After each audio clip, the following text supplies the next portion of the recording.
Welcome back to the JLL coaching pod. I'm just going to quickly change the angle. There, bosh. Good morning, good afternoon.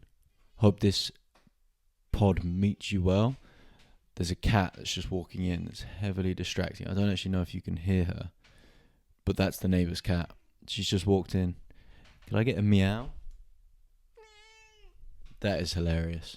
I hope you all heard that, because that has just made my morning. That is wicked. Huge for morale. Love a cat. All right, today we are talking about how often should you PB? That's personal best for you mathematicians out there, for you linguistics out there.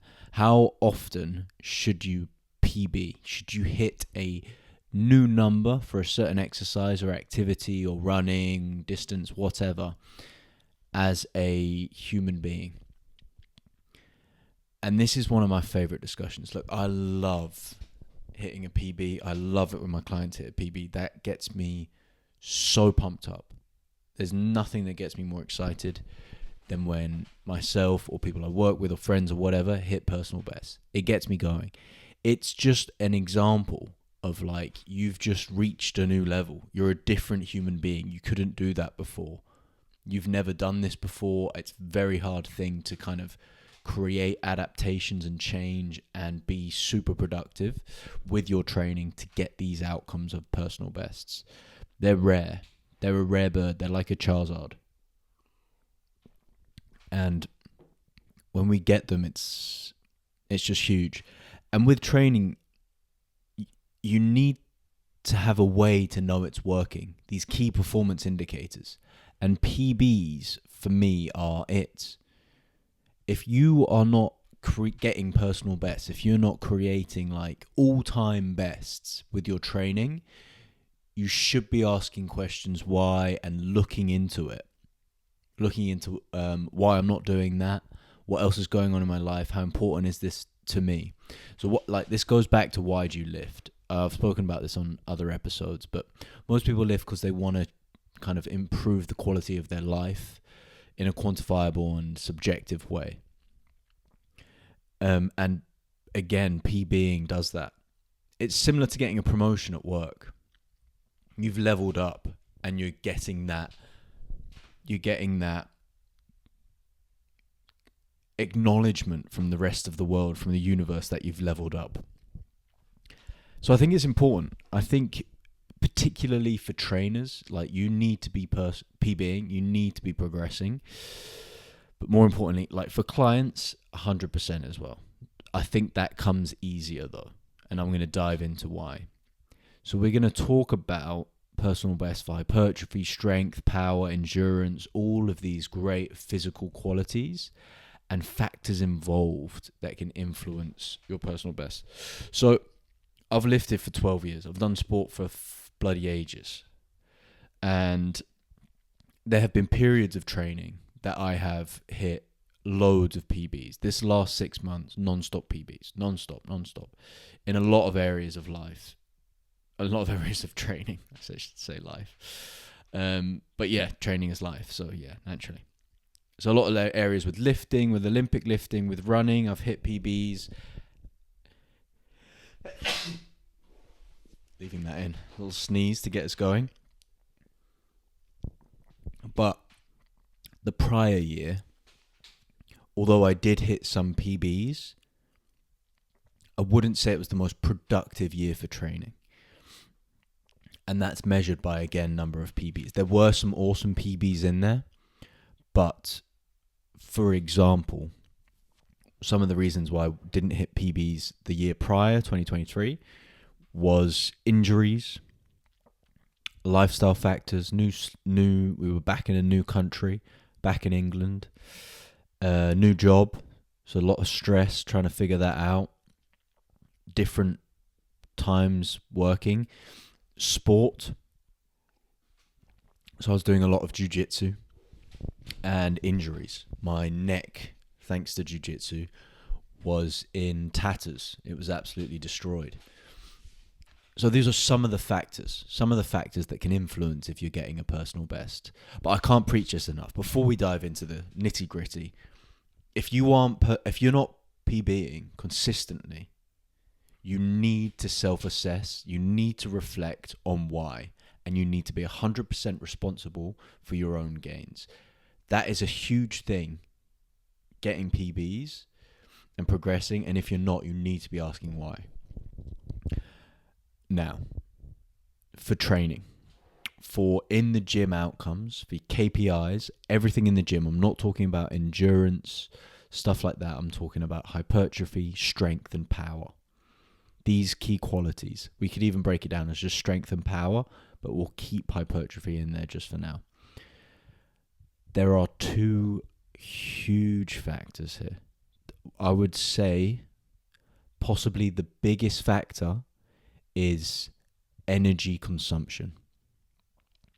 Now, this might be obvious to a lot of coaches out there, might be less obvious to clients or just general population peeps, but the amount of energy, fuel that you're putting in your body relative to the amount of energy you're burning will be absolutely massive with regards to your strength, hypertrophy, and power outcomes.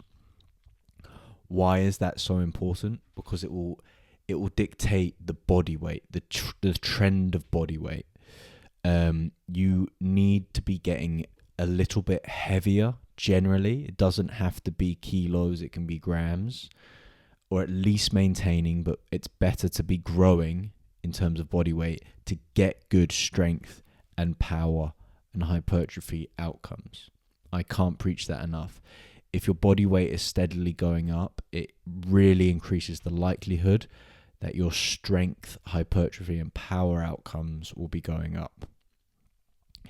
It is incredibly hard to improve your bench press numbers as your body weight comes down. Incredibly hard. So energy consumption. Now, this is a huge argument. The amount of people I know whose body weight never changes, but they train really hard, you're not going to PB. You're not going to get better in the gym. If your body weight is always the same, or if you only spend 6 weeks building up your body weight, it's not enough time to really unlock your full potential. You need to spend a significant period in a energy surplus, in a calorie surplus, gaining weight to really unlock your true strength and hypertrophy and power potential. I can't preach that enough. That is missed on so many levels. Coaches are scared to lose their abs, scared to put on a bit of timber. If you want to unlock your full potential, if you want to be the strongest in the room, no matter the room you walk into, you need to be putting on weight. Again, it doesn't have to be massive, but that will be such a big driver. And that's for people, like there's so many people whose program is dialed. Program is phenomenal. They train exceptionally hard. They have their lifestyle factors dialed in, sleep. They don't have injuries. Their stress is low. They're not trying to get good at a different sport.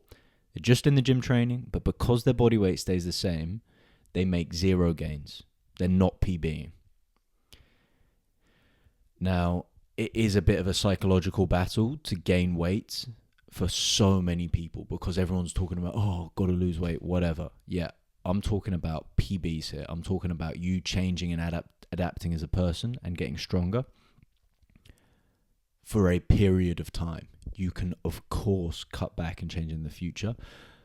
But if you want to create those adaptations, particularly as you get more advanced as a trainee, you need to be able and willing to gain weight.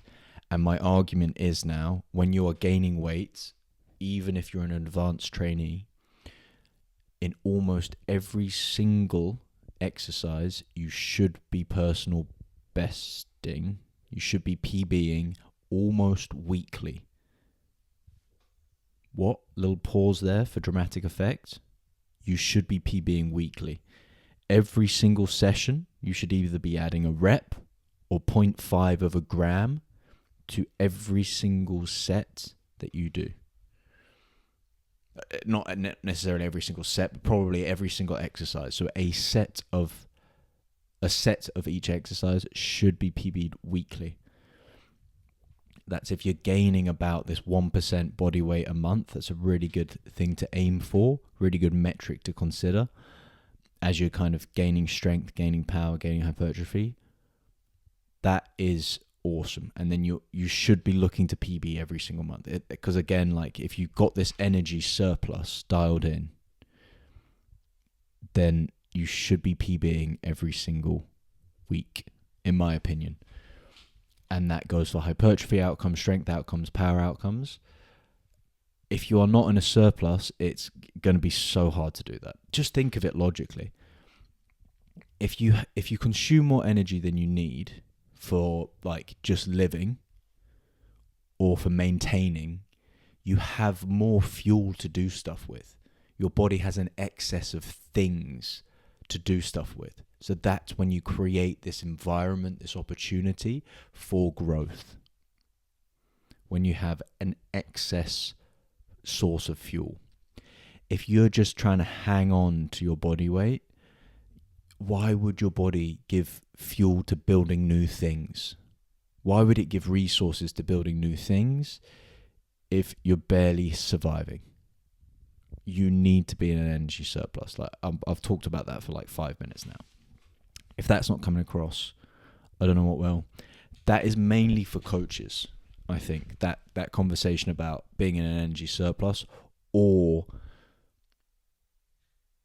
that is for clients or people who just live by themselves who have stopped progressing weekly. So almost every single client I work with initially will progress every single week in some form. And if you're a coach and your clients aren't, it probably is the training that's not effective. It could be lifestyle factors that the client's going through, like their sleep is terrible, but even then, because they haven't trained that much, they should be progressing every single week. And I challenge you to try and get your clients to be the strongest people in the room.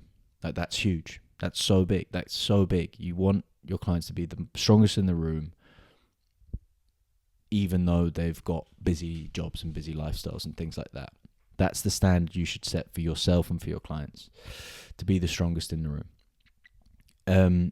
So when you've got clients or people who haven't trained that much, you don't have to worry that much about energy consumption because your systems are so underdeveloped. You can just eat what you were eating before, maintenance, maybe a bit more protein in there. Of course, these things will help, but you can still make progress consistently. Again, it would still be more beneficial to be in an energy surplus if strength and hypertrophy and power are the main outcomes you're looking for. But when you haven't trained that much, it's not the biggest factor. The biggest factor is just training, creating some kind of stimulus in the gym. So the two biggest factors involved, I would say, are your energy consumption and the quality of training. And I say this because if you're in an energy surplus and you're not training, you're probably still building some muscle just because there'll be more of you to move around. You'll need more muscle to do that. And also if you are training to a really high standard and you've not been training that long, but you're not in an energy surplus, you probably are still causing some adaptations, or at least maintaining your physical qualities. Again, this changes the longer you've trained. So training age is another big factor to consider. The longer you've trained, the less your PB, and the more important it is to be in a energy surplus. The training outcomes that you're looking for. A good example of this training age thing is like if you look at the Olympics, which are on at the moment, they are looking for like 0.1% gains because everything is so dialed in their lives. Like stress is controlled to the highest possible standard, sleep is controlled, energy consumption is controlled, and their training has been high quality for years. For them to PB in like 100-meter sprint, like it's so hard. But that's not most people. Most people are nowhere near that. So you're trying to, as a general person, you're just like not a top elite athlete. You're just trying to get these factors dialed in, and that will lead to these awesome high quality outcomes. So training age is super important. Super, super, super important. I've just realized my laptop's not plugged in. Apparently this can affect the quality of the sound and stuff. So let me just plug that in.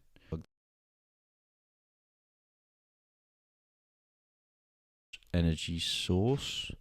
The mic disconnected, but anyway, I think we're back on. We're good now. Sorry about that. I was on a roll. Lesson. Look, we're always learning. Don't plug in your Mac whilst recording.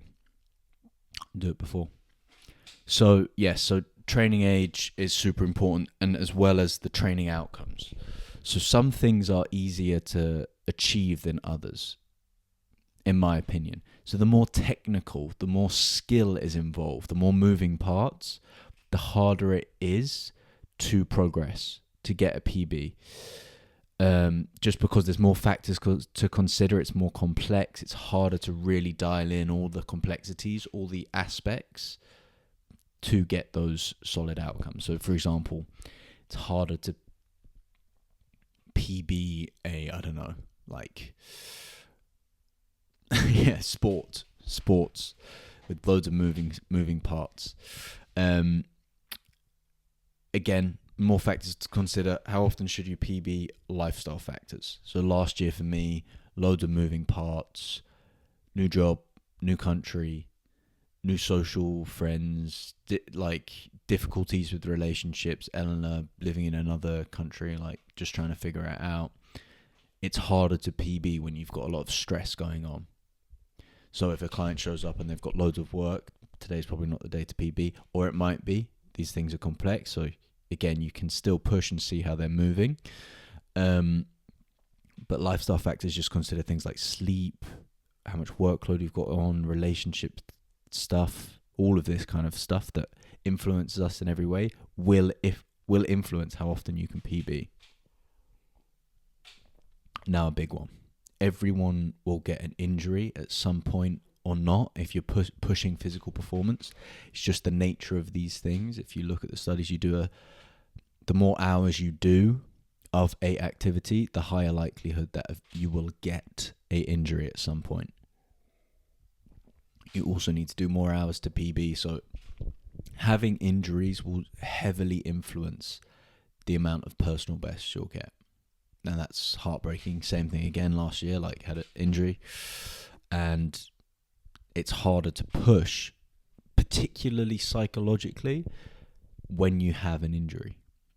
Because, say, it's just one more thing to consider before a set, and you just don't want to have to think about it.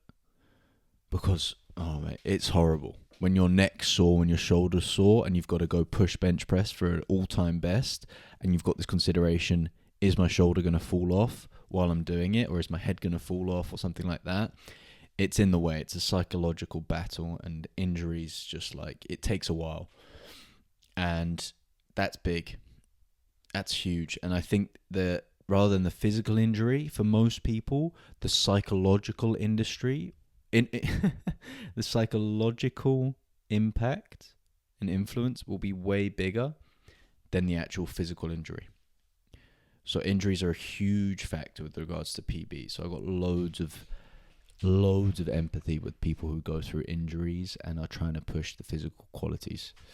So definitely a factor with regards to consider with regards to how often you should be PBing. And then a lot of coaches or people who train also play sport.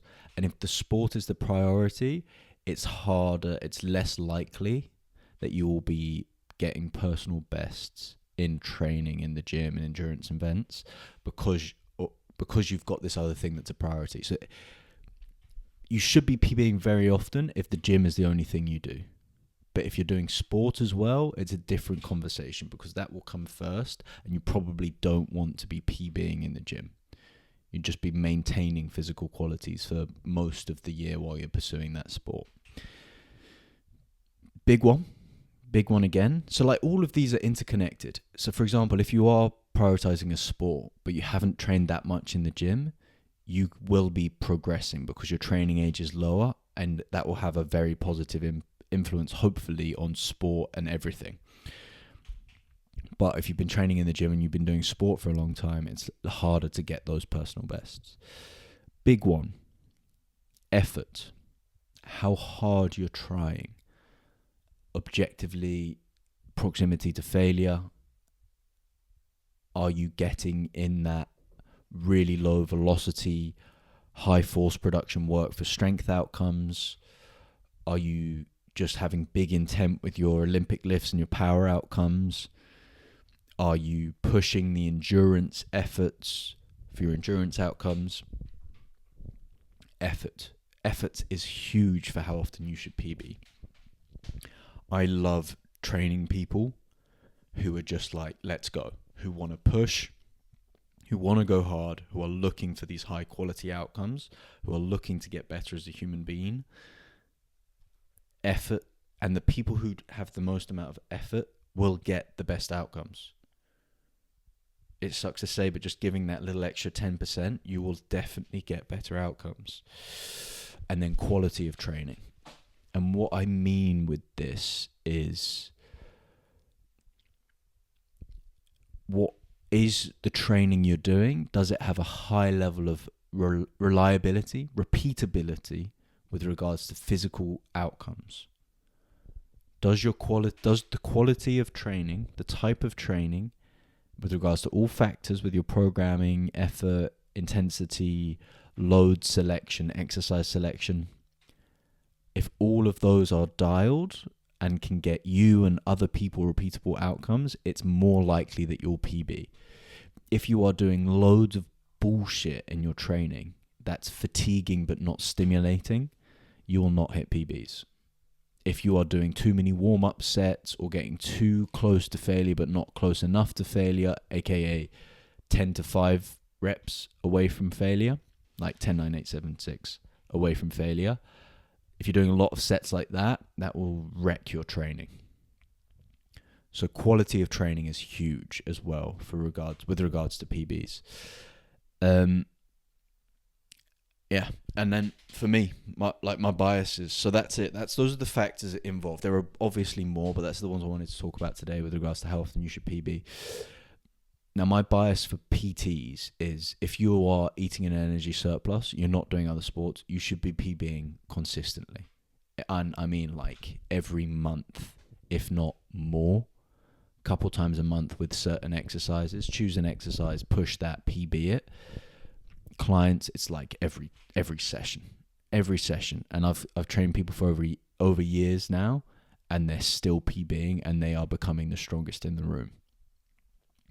People come up to my clients and say, "You're insanely strong. That's so cool, awesome." That's the kind of outcomes I'm looking for my clients. Strongest in the room, big consistent gains over time. How often should you PB? As often as possible when you consider these factors. Hope you enjoyed the video. Hope you enjoyed the pod. Have a great day. Goodbye.